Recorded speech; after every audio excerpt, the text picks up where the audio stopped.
Hello, my friends. I was just messing around with some MIDI. I'm trying to learn music theory. I've been trying to learn it for a while, and I think I'm getting a little bit closer. I am an electronic producer primarily, and I think of things in terms of shapes and patterns and sequences and single monophonic lines and some chords.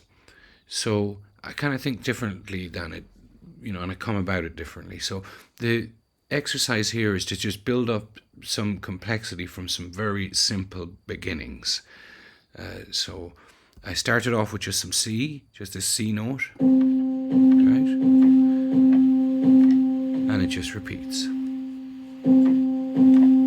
So that's all it is, right? And so from that C note, what I did was I built a chord. So this chord is the C minor 7th and then the octave. So I'm just going to show you what that means, right? So I'm just going to make it a normal C major, right? So this is a C major 7th. So what that means is we've got the C, which is the 1, and then the D is 2, and then the 3 is the E. So it's the 1st and the 3rd, right?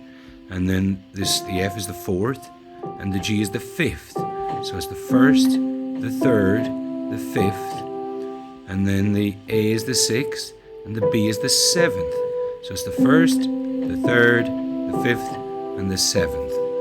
All right, and they will always work. If I went to any key, they will work. So if I moved them, I'm not going to do that because I just don't want to get into it right now. But if I move them to another key, it would also work.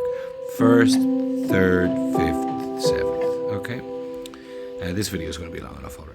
So what I could do now is I could make them minor. So to make that's a major 7th, and it'll sound like this. Oh, excuse me. It'll sound like this. But if I can make them minor, because I want to be a bit more, just a bit cooler, I just like the minor a little bit more. I think it sounds a bit nicer, a bit richer, a bit jazzier. So I just move it minor. So that's if it's major, minor, just move it down a step. Major, 7th, minor 7th. Move it down a step. Sounds like this now. Which is a little bit darker, a little bit jazzier, and it might, I just thought it'd sound a bit nicer. So that's the difference. Now down here, when I see on the actual instrument I'm using is called Childhood Home Piano. It's a preset in Live, and you can see on the MIDI monitor, if I press play, you can see it's a C major minor 7th, and if I went in and did that, played it again, we'd see it's a C major 7th. All right, so I have this single chord that I've built using the root, the 3rd, the 5th, and the 7th. Minor 3rd, minor 7th, and then up to the octave, okay? So I'm sorry if that takes a little bit too long, but the reason is because I want to show you what I'm trying to do with it now. So I'm trying to build these lines and shapes, okay? So again, we have the 3rd. So 1, 2, 3, but then we made it minor. We have the 5th. 1, 2, 3, 4, 5. The 7th. 1, 2, 3, 4, 5, 6, 7, but we made it minor. And then up to the 8th. Octave is the 8th, okay? And then we go down again. We go the 8th, the 7th, the 5th, the minor 3rd, the 1st, okay? And so let's listen to these in sequence now. We go 1, 2, 3, 4. All right.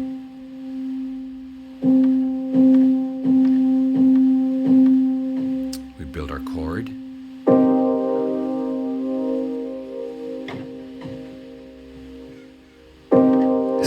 How we can have like pulses even in the chord, So then we build this rising staircase, and then this lowering staircase, and then in this one we build a staircase going up from the octave below, and then down 7ths and 5ths and minor 7ths and 3rds, and then this one they just go build up. They're all the same notes. They build up to a chord. And this one, they stagger a little bit. In this one, they build up and they go down. So these are all 5ths, fifths and sevenths and minor thirds. Staggering this one.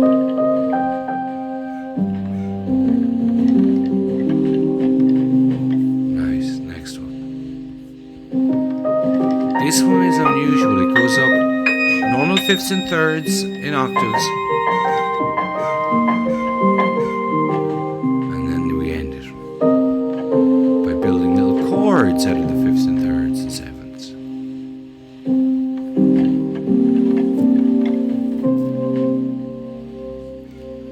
So what I'm trying to show you there is you can get an awful lot if you show a little bit of creativity.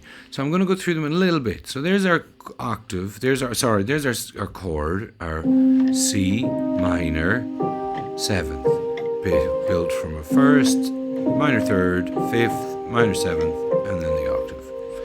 And you can see then that we start building it. Same notes, exact same notes. And then we build it going up using the same notes, just let it go up and then down using the same notes, but we're spanning more octaves. We're going across 2 octaves now, or yeah, from C2 to C4. And then this one, same notes, except we're building them up in blocks to make chords. And these are the same. You can see that there's 5 here, but instead of making a chord, I'm just staggering them to make basically an arpeggiato. There's 5 in this one, 4 in this one, 3 in this one, 2 in this one, and 1 in this one. And then in this one, you can see that I'm going up in the minor third, the fifth, the minor 7th, the octave, and then I'm going up an octave and a minor third, and then I'm going up an octave and a fifth. So this one sounds like it's going even higher. You'll hear it. It's going more octaves. Now we're spanning even more octaves, because this one goes down even more octaves. So it sounds even wider, you know. Now this one, you can see it's kind of the same as this one, except I just stagger it. So I made 2 of them. So instead of being in the middle, I made it kind of stagger.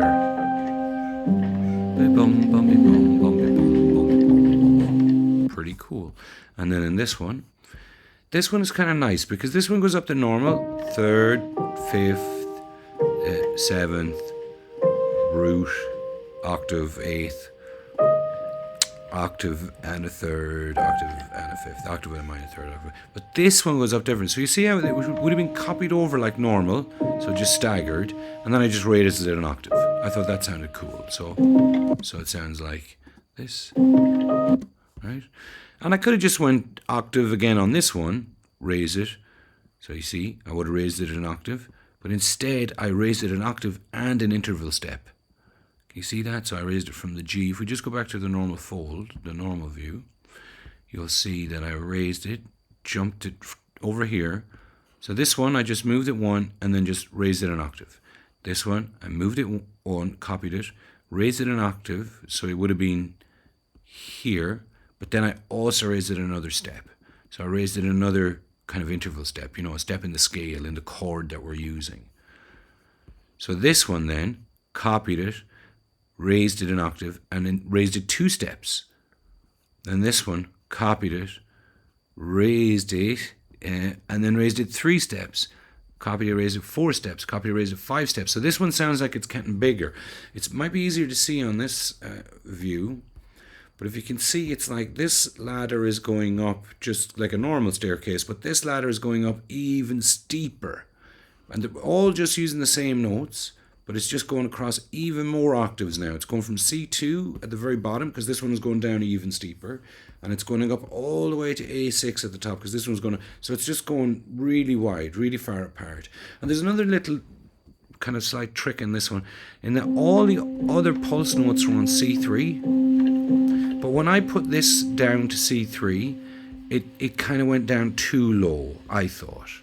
So what I did was I just moved it up. I says, right, well, we'll go start the step ladder here. We're going up. And then I thought, well, we're at the top now. So we're up here now in G5. So that's the only one where the pulse is up high. So we're falling down, if you get me. This is how it feels to me. And then in this one, the last one, we just start building these chords up. We're using the exact same notes, but instead of using them monophonically every time we have a chord. And you can see that it starts with 3, 3, and they're going down, and then this starts with 1, and it ends on 2. This one starts with 1, and then 2, and they're going up. So you can kind of see that. So there's a trajectory to this one as well. And you can decide. So what I'm going to do now is I'm going to listen to them all one last time, right, in sequence, and I'm going to try my best to stay quiet. I think I'll view them in the non-fold view, just because it's good to see that it's a first, minor third, fifth, minor seventh, and then the octave. And that's all I'm using, and then I'm spanning them across a wide range of octaves. Okay, so let's play it and just see what happens, all right?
Yeah, so that's pretty nice. And what I'm trying to show you there is we got that all out of just those notes. And if I was the first, the minor third, the fifth, the minor seventh, and the eighth, the octave. Okay, so if I was you, I would try and do the same thing exactly like I did if you wanted to, but do it with a G.